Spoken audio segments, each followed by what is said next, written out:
Iran നിലവിൽ പ്രഖ്യാപിച്ചിട്ടുണ്ട് ഔദ്യോഗികമായിട്ടും അല്ലാതെയുമൊക്കെ എല്ലാ വേദികളിലും കഴിഞ്ഞ ദിവസം നേരത്തെ സൂചിപ്പിച്ച പോലെ തന്നെ ചർച്ചകൾ നടന്ന എല്ലാ വേദിയിലും പ്രഖ്യാപിച്ചിട്ടുണ്ട്. അമേരിക്ക ഈ വിഷയത്തിൽ ഈ സംഘർഷത്തിൽ നേരിട്ട് ഇടപെടുകയാണെങ്കിൽ, നേരിട്ട് ആക്രമിക്കുകയാണെങ്കിൽ അതിന്റെ പ്രത്യാഘാതം വളരെ വലുതായിരിക്കും. തങ്ങളും പരിപൂർണമായി തിരിച്ചടിക്കുമെന്ന ഓൾറെഡി ഒരു സ്റ്റേറ്റ്മെന്റ് ഇറാന്റേതായി നിലവിലുണ്ട്.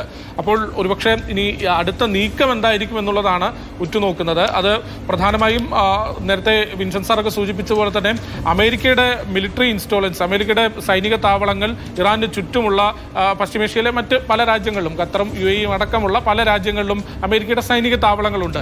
ഇവിടേക്ക് നേരിട്ട് ആക്രമണം നടത്തുമോ അല്ലെങ്കിൽ തുടർ നീക്കങ്ങൾ എന്തായിരിക്കും എന്നുള്ളതൊക്കെയാണ് ഒരു പ്രധാനപ്പെട്ട ചോദ്യം. ഇതിന്റെ ഒരു ഇമ്പാക്ട് ഇതോടുകൂടി അവസാനിക്കുമോ? ഇതൊരു പരിമിതമായ യുദ്ധമായിരിക്കുമോ, പരിമിതമായ ആക്രമണമായിരിക്കുമോ? അമേരിക്ക ഇനി തുടർന്നുള്ള ആക്രമണങ്ങളൊന്നും ഉണ്ടാവില്ല ഈ ഒരു കോസിൽ, അതായത് പ്രധാനമായും ഈ ഒരു ലക്ഷ്യത്തോടു കൂടി ഇതിന്റെ ഒരു തീവ്രത അവസാനിക്കുമോ എന്നുള്ളതും ഒരു ചോദ്യമാണ്. ഏതായാലും വരുന്ന മണിക്കൂറുകളിൽ അല്ലെങ്കിൽ വരുന്ന ദിവസങ്ങളിലാണ് ഇതിനൊക്കെ ഉത്തരം കിട്ടുന്നത്.